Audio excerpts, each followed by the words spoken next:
सवालों सवालों के जवाब दें। सवाल: गली में बच्चे क्या कर रहे थे?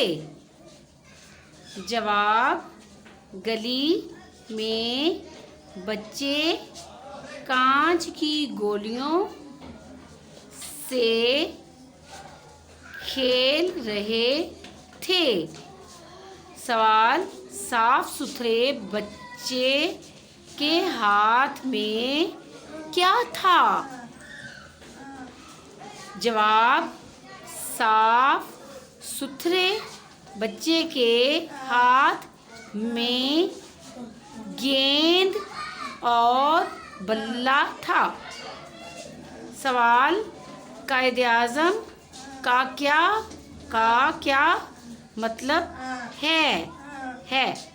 जवाब: कायदे-आज़म का मतलब है सबसे बड़ा रहनुमा। सवाल: कायदे-आज़म का क्या नाम था? जवाब: कायदे-आज़म का नाम मोहम्मद अली जिन्ना था।